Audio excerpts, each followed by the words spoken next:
Who chose to switch sides, banging shit they wasn't from, like hoes who love the dick ride. I'll bang it by myself if I have to, I got big pride. Bust the strap ASAP and call that a quick slide. You ain't gotta be potato, boy, to get your shit fried. Say, what's cracking, YouTube? It's your boy 16 to life, and I'm back like I'm on a pro violation. Yard down! Before I get started, man, I'm gonna need y'all to do a few things, man. Can you hit that like button? Can you subscribe and also hit the notification bell? That way, anytime I drop a video, you will be notified. The snippets of the video that you seeing that's being inserted into this right here is a song of mine called Never Gave Me Therapy. The song is not up yet, and it's not on the major platforms, but it should be in between maybe the 10th and the 14th. Like I say, the name of the song is called Never Gave Me Therapy. Yes, that's me on the hook, and it'll be up soon, man. When everything is ready to go on the major platforms, the streaming sites, we will release the video, and hopefully y'all will rock with it, man. I'll definitely be letting y'all know when it's on its way out, man. And so, you know, y'all know what today is, man. Today is Free Game Friday, and I like to send a sincere shout out, man, to all the cats, especially the younger dudes who get at me, man. I get a lot of them getting at me, man, in the comments and whatever, telling me that, you know, that my Free Game Friday sometimes help them make better decisions in the street and sometimes make them get out the street completely, man. So, you know, I really appreciate that, because when I drop my Free Game Friday videos, the numbers never do nowhere near as good as my other videos. And that's okay, because I do it because I have a genuine interest in seeing, man, these youngsters and people in general, man, get out the street, man, and, you know, make a better change for our lives, man, you know. So that's what's up. You know, I definitely appreciate that, man. And so, you know,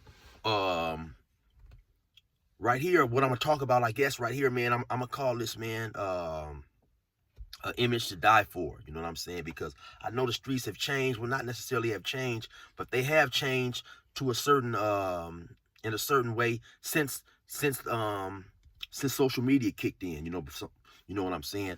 When I went to jail back in 1994, there really was no social media. You know, I guess it was music videos would help circulate a certain image, man. But now that we have this social media, you know, it's a certain image that a lot of people in the streets, man, feel it's necessary to uphold. You know, and I'm talking, man, you know, all the gold chains, you know, the stacks of money, you know, always flashing their bread, you know, hopping out these whips and all this old type of stuff, you know, these expensive clothes, these designer clothes, designer shoes, and things of that nature. You know, we upholding an image that makes other people around us think that we getting bread. You know what I'm saying? That we papered up and we having a lot of cheddar. But unfortunately, you know, some of us are failing to realize, man, the same image that we're trying to project and make others think we doing, you know, we balling out of control, is sometimes the same image, man, that can get you killed. You know, the better it looks like a person is doing, man, some of us don't realize the more dudes go to plotting on you. You know, the more some people go to getting envious of your success, man. You know what I'm saying? We all can, and also the more we floss and flaunt, the more it gets us on the radar of the police as well. You know, we all can go to maybe 1 million stories on YouTube, and when we see these dudes who were selling dope and doing big things, man, they start, you know, just going overboard and flaunting their success to the point where they become, they put themselves on the police's radar. You know what I'm saying? It's always best to keep people out your business. You know, it's always best to never let people know exactly what you're doing. You know, never do these things that's going to be a telltale sign to that you out there having bread, because in the event you get killed, or of course you go to jail, you can't enjoy the bread. You know what I'm saying?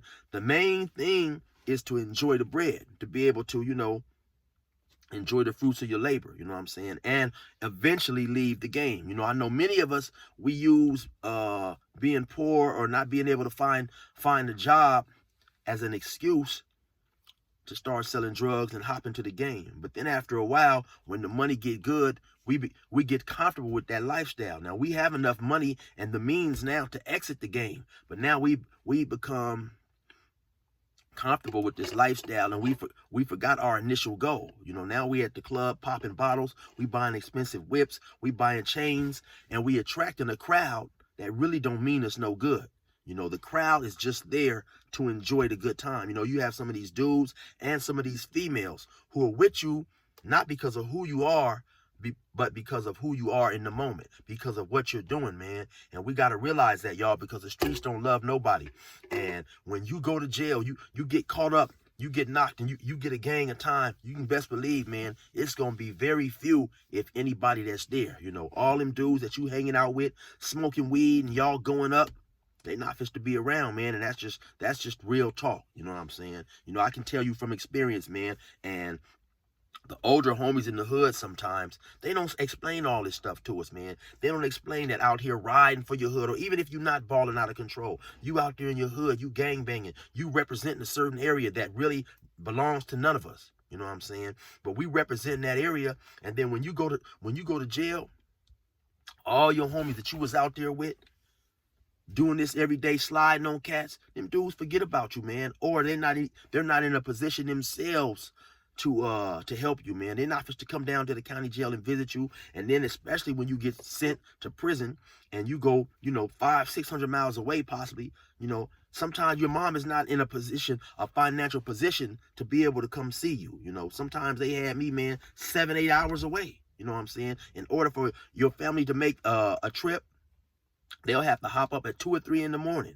You know, they'll have to come up there, rent a hotel. I didn't realize, now that I'm out, how high hotel rooms are. You know, when I went to prison, a hotel room was about $40-50. Now these hotel rooms is $120, $130 for a small, crappy room. So in order for my family to come visit me for a 2-day event, because they don't want to drive 7-8 hours and only stay 4 or 5 hours. So sometimes between gas, food, and a hotel stay, that visit might have been a $700-800 visit. You know what I'm saying? And I didn't realize none of this stuff, man. The hardships that I was putting on my family, you know. So for the ones who do love us, you know, we put an extreme hardship on them, trying to have them come see us, man. So, you know, the streets is not where it's at, y'all. And in my opinion, a real big homie is supposed to give you the game, man. He's supposed to give you all this stuff, man. Not to mention if something was to happen to you in the streets, man, your mom have to bury you. Your brother, maybe your younger brother, your younger sister who looked up to you. You know what I'm saying? Because regardless of who you are in the street, I'm sure that you have people in your life who you are everything to, and they look up to you. You know what I'm saying? It might be the kid next door who you go outside with and hang out for 5 or 10 minutes and just throw the football. Throw the football with him, you know what I'm saying? Teach him how to shoot. Teach him how to play a little basketball, you know? He may not have nobody to do that.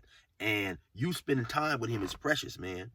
And then not even to mention how you're inconveniencing yourself, you know? Let me give you some game, man. It's nothing that you can get accomplished in the prison that you can't get accomplished out here on the street.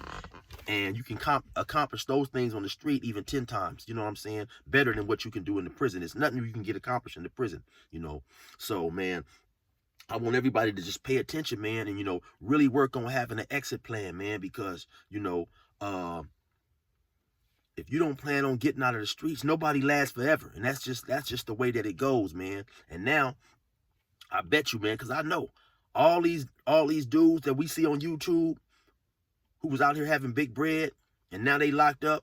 And I'm not, you know, I'm talking about even the ones who stayed solid. The ones who stayed solid, they still wishing, man, that they was on them streets, you know, doing something different. Because, man, especially when you having big bread and you doing things, man, and then you get sent up in that jail, it's nothing like the life that you was used to. Yeah, now you may live better than the extra, you may live better than the regular convict up in there, because these guards, they're gonna also be, you know, they also gonna be fascinated by you, so they're gonna let you get away with a few extra things. Some of these guards may even bring you some stuff to make your life a little more easier in prison, but it's still gonna be nothing compared to the life you was living out there on the street, man. And people don't tell us this type of stuff, you know. Man, your freedom is precious, man. Your life is precious, you know what I'm saying? Just like the next man's life is precious. And these are things we have to start realizing, man. I don't know where we got lost you know, making it seem like it was cool to take the lives of other people, man, and damage other people. And that's something that's horrible. You know, that's something that, you know, I played a part in, and it's something that we all really need to try to get away from, man. That's some horrible thinking, you know. And like I say, while we trying to hurt others, we don't realize how we hurting ourselves, and we hurting the ones who love us, man. So that's all I wanted to say, man. Y'all just be safe out there, man, because it's ugly in them streets, man. And it's just a continuous cycle. It's going on and on and on, you know. And for me, like, you know, I went to prison, man, and I threw my youth away in that prison. You know what I'm saying? And so, you know, I went from youngster, you know, it seemed like 1 second everybody was calling me youngster. Then the next second I looked up, everybody was calling me OG. You know, I threw my whole youth away. So y'all stay straight out there, man. Try to get out them streets, man. Take heed to what I said, because any day in the streets could be your last day. You could be your last day on free, or it could be your last day living, man. Them streets out there is ugly. You know what I'm saying? So anyway, man, hopefully y'all enjoyed that message. Hopefully some of y'all take it to heart, man, you know. And stay safe out there. And y'all already know, resume normal program. Who chose to switch sides, banging shit they wasn't from, like hoes who love the dick ride. I'll bang it by myself if I have to, I got big pride. Bust the strap ASAP and call that a quick slide. You ain't gotta be potato boy to get your shit fried. Dear God, please don't let me relapse and return to the evil that men do. Father God, I pray and ask that you help me to have mercy on others the same way I would want you.